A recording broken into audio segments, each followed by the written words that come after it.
리포트 브리프입니다. 개장 전에 중요한 리포트들 함께 살펴보겠습니다.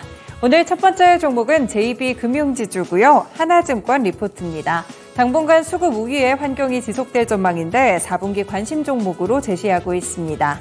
네, 일단 핀다가 장내 매수를 본격적으로 시작했는데요. 매수의 예정 규모는 150억 원 내외가 되고 일단 매일 6만 주에서 7만 주가량 매수할 것으로 예상되는데 25 영업 거래일 정도가 소요될 전망입니다.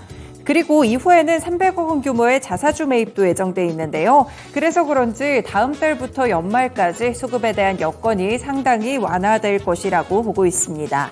네, 그리고 3분기 추정 순이익도 1,650억 원으로 측정되는데요. 전북은행의 순이자 마진이 상승 반전할 것으로 기대되고요. 대출 성장률도 1% 웃돌 것으로 보입니다. 시중은행과 비교했을 때 견줄 만한 자본 비율을 갖고 있는데 총 주주 환원율도 32%를 돌파합니다. 그래서 뛰어난 배당 매력까지 갖추고 있기 때문에 목표 주가 11,500원으로 상향 조정했습니다.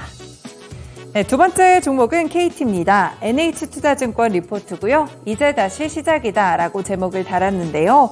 어제 이제 임시주총에서 김영석 대표이사를 새롭게 선임하게 됐습니다. 신임 CEO가 선임되면서 불확실성이 해소된다는 측면인데요. 지난 7개월 동안 경영 공백기가 지속되면서 회사의 정책 방향도 부재했고 경영 활동도 상당히 위축됐습니다. 거버넌스 이슈에 따라서 주가 하락까지 나타났지만 일단 이와 관련된 우려들은 일단락됐다는 분석이고요.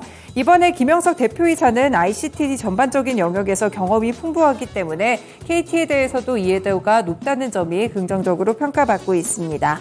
앞으로 새 CEO의 비전과 전략이 공개될 예정인데 시장은 긍정적으로 반응할 가능성이 높고요. 주가 반등을 모색하는 시점이라고 평가했습니다. 목표 주가는 42,000원을 유지했습니다. 세 번째 종목은 오늘 이슈가 있는 고려아연 보겠습니다. 대신증권 리포트고요. 기다렸던 사업 발표 그리고 새롭게 파트너가 등장했죠. HMG 글로벌입니다. 이를 대상으로 제3자 배정의 유상증자에 나서고 있는데요. 이번 사업 제휴를 통해서 핵심 공급망 확보를 위한 공동사업을 추진하는 효과를 누릴 수 있겠고요.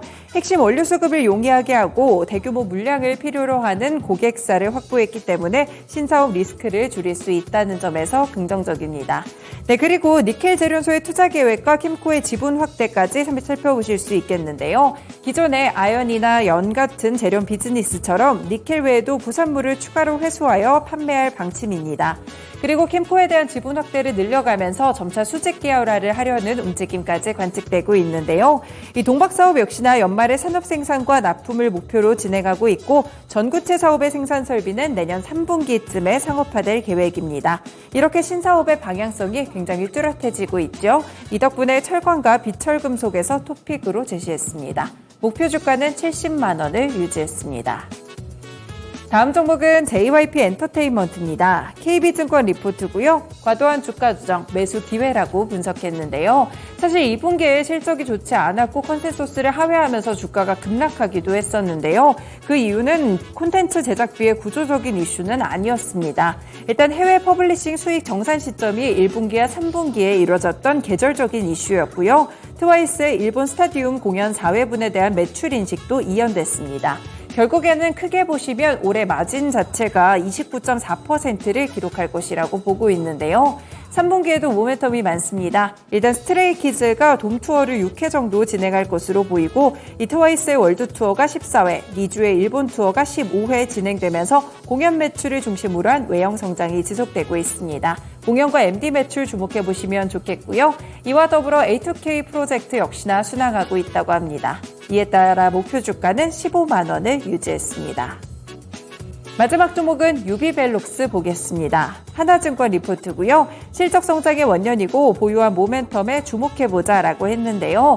네, 이 업체의 경우에는 스마트카드 그리고 블랙박스의 사업을 영위하고 있는 업체입니다. 팅크웨어를 포함해 12개의 연결 종속회사를 갖고 있고요. 스마트카드의 해외 수출이 매년 고성장하는 가운데 고부가 가치의 카드 비중도 높아지고 있습니다.